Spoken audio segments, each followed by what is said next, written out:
Welcome back to the Weston Way, the official podcast of the City of Weston, Florida. I'm Pam. I'm Austin. And we're your City of Weston communications team. We're so excited to have a conversation today with our very own Broward Sheriff's Office Weston District Police Chief, Captain Sam Cavalieri. Chief Cavalieri, welcome to the show. Great to be here. We know that public safety is a top priority for Weston families, and we're super excited to dive into what you and your team are doing to keep the community safe. But first, we want to get to know you a bit better. I'm wondering if you can tell us a bit about how you got into law enforcement and what inspired this career. Through role models that I knew growing up, I originally, you probably could tell from my accent, I was born in Queens, New York, and I grew up on Long Island, New York. And in my youth, growing up, I had some role models that were in the law enforcement field. Loved helping people. The idea of helping people in a time of crisis, being there for people, drew me to this profession. In 1989, I moved down from New York to Florida, and I took a job with the Broward Sheriff's Office Department of Detention. Initially, went to the Corrections Academy. Worked there for less than a year, and then moved over to the Pompano Beach Police Department, where I served road patrol on midnights. In 1999, the Pompano Beach Police Department merged with police services with the Broward Sheriff's Office. So that's how I came back over to the Broward Sheriff's Office. And from there, I worked in as a detective, property crimes, persons crimes, aggravated felons, investigated sex crimes, frauds. Then I was promoted to the rank of sergeant in 2004, promoted to the rank of lieutenant in 2014. During that time, well, as a sergeant, as a patrol sergeant, also as a criminal investigation sergeant, as a lieutenant, patrol. Then I was the executive officer here in the City of Weston. And I'm privileged and honored to be the district chief currently. My predecessor, Kevin Butler, was very instrumental in leading me into this throughout my career. Right. He's always been a blessing and a guiding light in this career, and a source of advice when I needed it. Mm-hmm. So it was a pleasure to work with him, and when he retired, to take over the city. Absolutely. We're happy to have you, and you're absolutely right. Chief Butler was a leader to us all, not only just in law enforcement, but it's great to see him around at some of our city events with his family, enjoying the Weston community along with us now in his retired years. But yep, he's a great man. It's great to hear your story because it touches so many facets of law enforcement. And I know the community sometimes really only gets to experience road patrol in a negative format. But here in Weston, we do so much with the community, and BSO is out and about at all of our different events, and you host your own events as well. And it's great to get to know Chief Cavalieri and how you came to us. So thank you for sharing that. Yeah, we always want to be the local hometown police. We want to get out from behind our desks. We want to engage with the community, have that opportunity to have that face-to-face live interaction. Mm-hmm. There's always a question or a comment. We are fortunate, tremendously fortunate, to have such great support from our residents here in Weston. Well, and we're tremendously fortunate to have your leadership and such a dedicated team at BSO Weston looking over this community. And so at that, I was wondering if you might be able to share with the community just some general crime stats in Weston from your perspective. Traditionally in the city, we deal with property crimes, which we categorize them. Those are your auto thefts, your burglary conveyances, your all other thefts where you have, porch pirates, people stealing packages. Catalytic converters at some point was a hot topic and a crime trend that was plaguing the Tri-County area. We're seeing at the end of 2024, we saw a decrease in overall crime in the city, which was a great indicator of the hard work of all our deputies that are on patrol and our detectives that are working follow-up investigations, and our crime suppression team that is proactively attacking any type of crime trends that we identify quickly and timely. But we saw a decrease in crime in 2024 at the end of the year. In the first quarter of 2025, we're continuing that downward trend, most notably in the categories of conveyance burglaries, auto thefts. So, again, this is a hard work, a lot of ownership, leadership from the men and women of the Broward Sheriff's Office, Weston District. Absolutely. And I know, if you follow social media, people may post a lot about crime and questions about crime, and it could generate a feeling that crime is increasing in any community. But here in Weston, talking about those crime trends like vehicle burglaries, what would you say to the Weston community and to our residents in terms of crime prevention? What are the best tips that you have to mitigate or to stop some of those easy crimes of opportunity, so to speak? My best message, and I give this message at all my meetings, HOA meetings that I attend, is quite simply just lock your car door. Bring your key fobs inside at night, lock your car doors. I kind of consider it an indirect compliment. We come in contact with a lot of victims, and they say, we feel so safe in Weston. We never think of locking our doors or bringing our key fobs in. Great. I love that you feel that way, but we're leaving ourselves so vulnerable and so easy. I almost sometimes categorize it as a professional victim. We live in a world today that, is not so friendly all the time. Crime is sensationalized on the various platforms of social media. Yes. It is also sensationalized in the media. So when people are in tune with social media and they're watching the news every night, it may not be occurring in Weston, or it's occurring in Broward, or it's occurring in the state, but they're seeing it, they're being reminded of it. So their perception is that, sometimes the world is filled with crime, and sometimes it is. We are fortunate here in Weston that crime rates and crime levels are very low, and we work very hard to keep them very low and protect our citizens. We don't want our citizens or our residents victimized. So the message really is, take that opportunity to lock your car door, bring your key fob in, keep your house lights on at night. Right. And, as neighbors, we all know as neighbors which cars belong, which cars don't belong, which people, a person walking down the street, if somebody looks or appears to be suspicious, call us. Right. If you see something, say something. Really. Exactly. We have that opportunity to come out and investigate.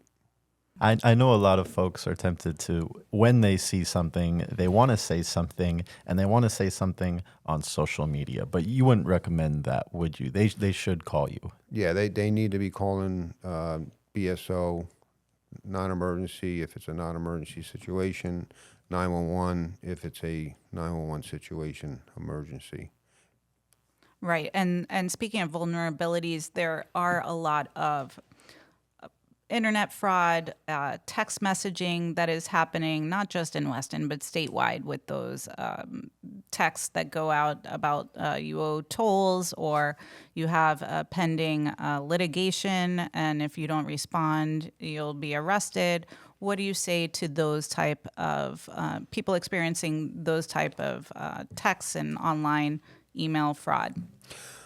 Fraud is widespread, like you said, Pam, throughout the state, if not country. The technology that's available to the bad guys, the criminals, the websites that they're sending, the text messages that they're sending, really seem and appear to be very legit. And we all get them. I get them. I get the toll text that's telling me that I need to pay. I hear about the calls that people receive about, hey, I'm in law enforcement, you owe ABC amount of dollars or something, and we need you to go to Walgreens and get a Cash Dot card or cryptocurrency. Right. Let me, as a message to our residents, law enforcement is never going to call you and ask you for money. A text message asking you for money is from a toll plaza is not going to happen that way. So don't respond to that stuff. And the Broward Sheriff's Office, we offer ourselves as a resource to our residents to vet out any type of communications that you've received, whether it be email, text, phone calls, that to determine whether or not it's a credible or a valid form of communication. But once you send that money, once you pay that money, the ability for us to recover it is very low. It's gone. Yeah. It's difficult. So again, please shy away from that. Please utilize us as a vetting source to establish credibility and validity of what's being sent to you. And we have that contact information on the city's website, how to contact BSO Weston. But just to reiterate, the non-emergency dispatch line for any type of tips that you may want to report is 954-764-HELP. That's 954-764-4357. And to reach the Weston District Office directly, you can call 954-389-2010. And that's a great place to pause for a break. When we come back, we're going to hear more from Chief Cavalieri about some of the ways that parents can protect their students and young ones from dangerous viral social media trends. Here at the City of Weston, we're proud to offer over 50 miles of bike lanes for our local cyclists. Cycling is a heart-healthy activity that has proven health and wellness benefits for riders of all ages. We want to remind everyone, drivers, cyclists, and pedestrians alike, to share the road. We remind cyclists to follow all road rules when in public roadways, use bike lanes when available, and ride two abreast at maximum. Visit westonfl.org/bike safety to learn more. Looking for fun, family-friendly events right in your own backyard? Your City of Weston Parks and Recreation Department has something for everyone. From outdoor movie nights and live concerts to cultural festivals and arts events. Better yet, city events are free for the whole family. Visit westonfl.org/events for the latest calendar updates. Come out, get active, and make memories with us. All right, and we're back here with BSO Police Chief, Captain Sam Cavalieri. Captain Cavalieri, I can share from my perspective as someone that works with social media every day. It can be a wonderful tool for communicating and engaging with our residents. And I know the team at BSO Weston has used it to engage meaningfully with our residents. But it can also present some hazards and promote some dangerous activity, especially to young, vulnerable students. Can you talk a bit about some of the viral social media trends that you see and that and the dangerous repercussions that can face students who participate in those?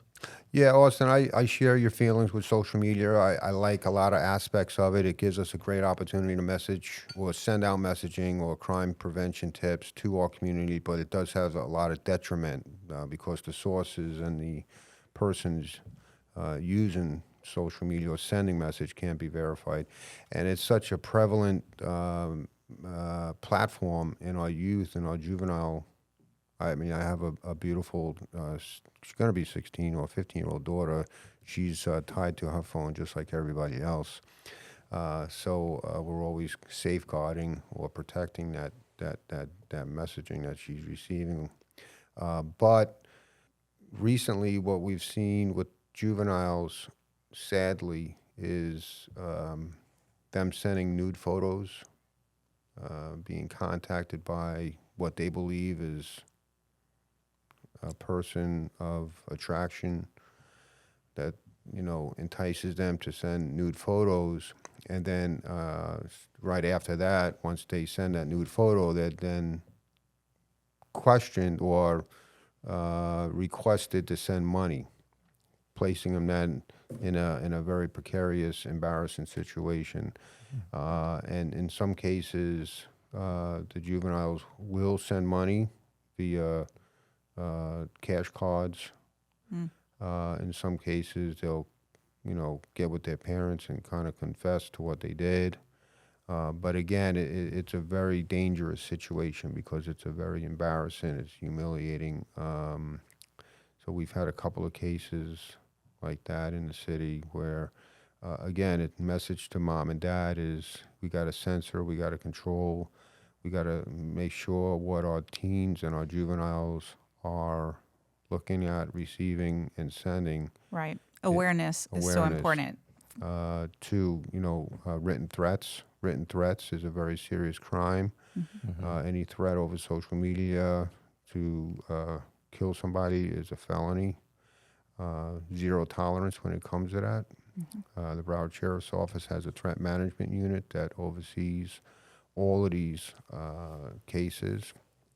And we've made some arrests on juveniles that have committed or sent those messages, and a lot of it is innocently done, not knowing, but unfortunately in the environment and climate that we live in, it's a non-negotiable, zero tolerance approach. Right.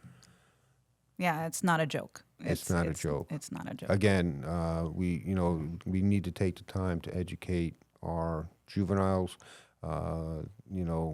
The Weston District, we take the time to, we call it Think Before You Post. It's a program that's sponsored by the Broward Sheriff's Office. We roll it out in the middle schools and high schools.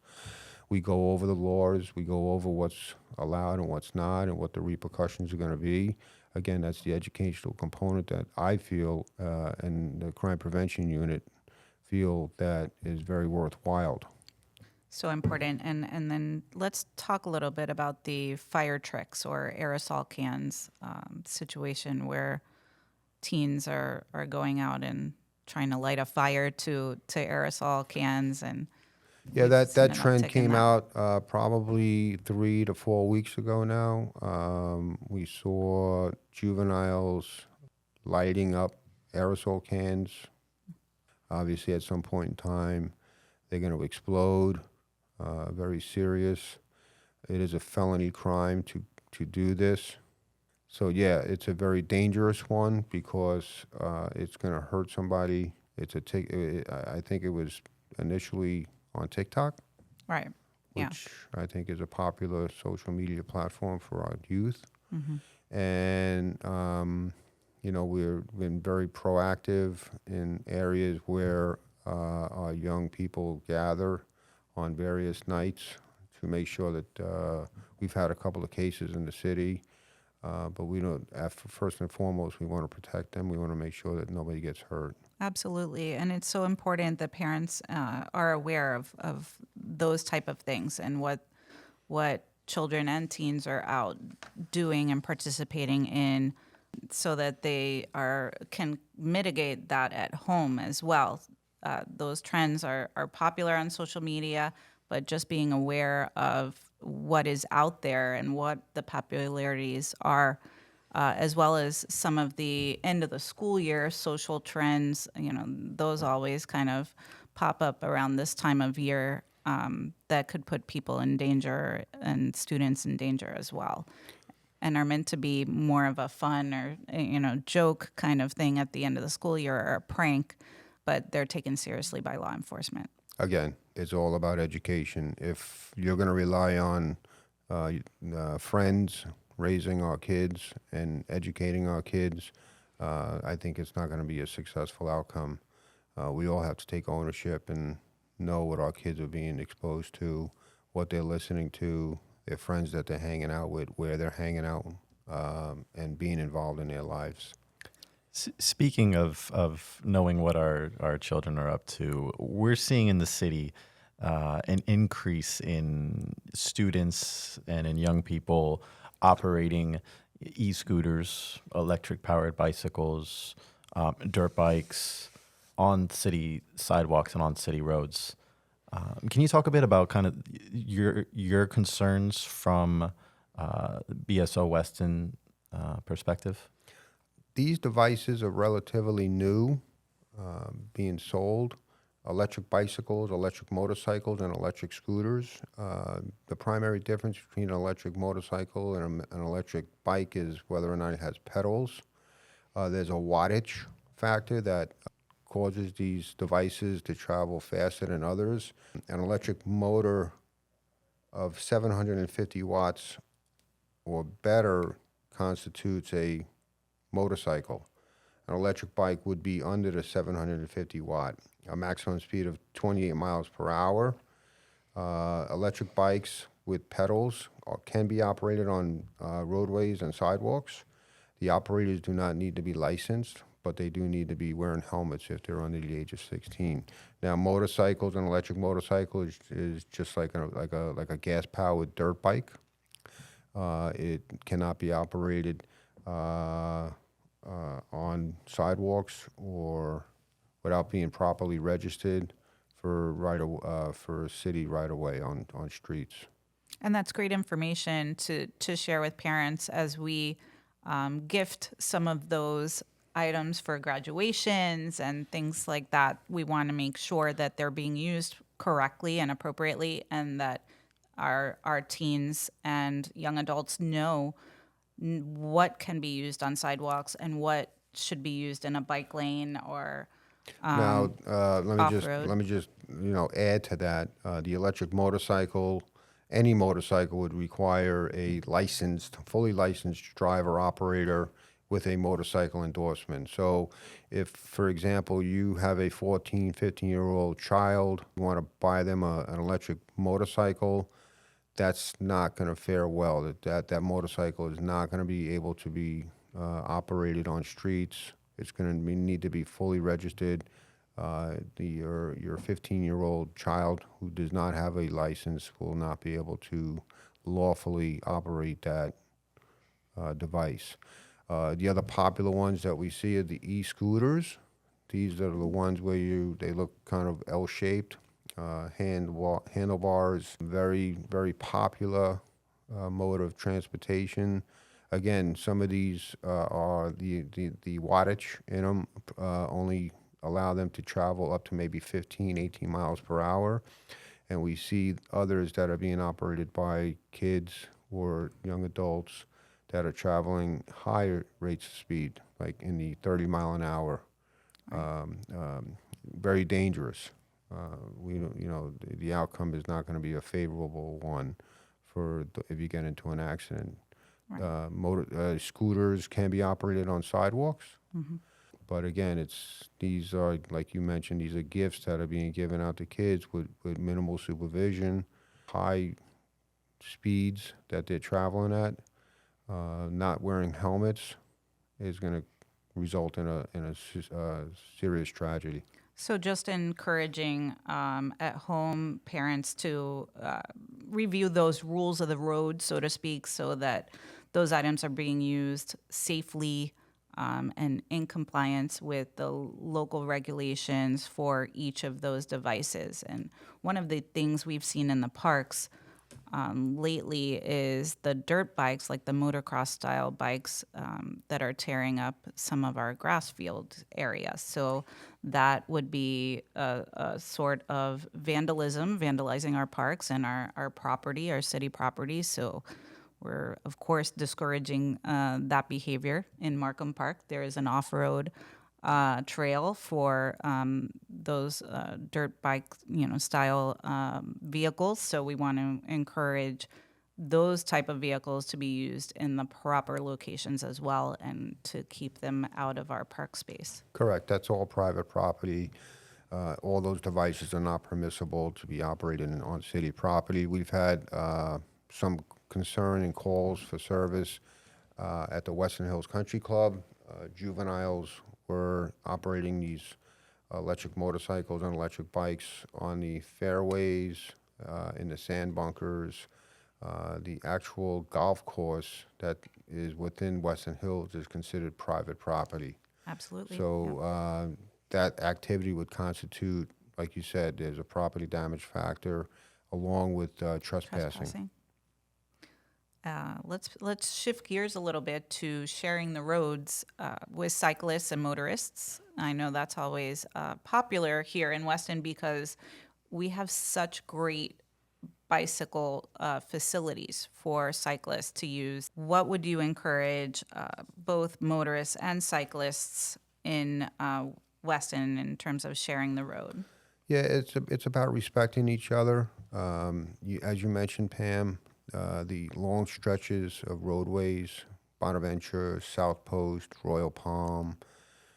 These roadways are long stretches of road that the cycling community really enjoy. They're all cycling as a sport to make it a healthy habit. We don't want to turn it into a tragedy. We advocate sharing the road, and that's also the joggers. They need to be jogging on sidewalks. They can't be jogging in bike lanes. Cyclists need to be operating or cycling within the bike lanes, not extending out into the lane of travel. They have to respect motorists. Motorists have to stay 3 feet from cyclists as they're passing. They call it the 3-foot rule. So if you see a cyclist in a bike lane, give them that 3-foot gap to ensure their safety. But, we advocate, we meet with our cycling community. We want to hear their feedback. The city's very much involved with the process and the development of bike lanes throughout their strategic plans. So we continue the dialogue with the community, with the cycling community. And we recently had a traffic operation where we enforced, educated both cyclists that were violating the bike lane, joggers that were jogging in the bike lane, and vehicles that were actually coming too close to the cyclists. So it was a multi-approach to address the issue. Yeah, we know that's a big concern for city residents, cyclists, and non-cyclists alike. So we do appreciate all the education and the work that BSO Weston does to inform the community on these safety standards. And let me just end the segment from e-bikes. If you have a question on the lawfulness or how to operate these devices safely, again, the Broward Sheriff's Office, Weston District, is available to. You can contact us and speak directly to us to find out if what's illegal, what's lawful, and what's the safe practice for the device. Yeah, that's wonderful information. We know we're running short on time here, but before we go, we wanted to talk a bit about some of your goals going forward for BSO Weston for the year, and maybe some new initiatives you're excited about. We're just finalizing our automatic license plate reader project that we just finished up in 2024. We're finalizing some additional camera locations. We've gotten some great results from our, what I call LPRs, license plate readers. The technology is very widespread. There's a lot of other municipalities and counties that are utilizing LPR technology. It gives us the ability to receive real-time alerts for cars that are stolen, people that are wanted, to deputies that are in the patrol cars out on patrol. It gives us an opportunity for an investigative leads because when you go through an LPR camera, it records the date, time that you passed through that field. So it gives law enforcement a real good opportunity investigatively to solve crime. It's been very positive in the city of Weston. We've identified some great cases utilizing LPR. One involved a hit and run on a cyclist, which was a positive, favorable outcome. So we're looking to enhance the LPR program. And I know that that program also kind of feeds into the statewide database for Amber Alerts and Silver Alerts as well. So it will generate an automatic response if there is an alert on that particular vehicle, correct? Correct. It's driven off of NCIC, FCIC, National Crime Information Center, Florida Crime Information Center. If somebody's wanted, has a warrant for their arrest, that information is put into NCIC, FCIC, and that data, if that person enters the city, we'll get that real-time notification. So we're very happy with the LPR technology in the city. We work very closely with the Broward Sheriff's Office Real-Time Crime Center, Right. and the development of that technology and where that's leading us, and the trackability of wanted individuals or those that are on electronic monitoring. So the Broward Sheriff's Office is committed to continue that technology and enhancing it. Well, there's always such great initiatives and technologies available to us through the Broward Sheriff's Office, and we're so thankful to have that here in Weston.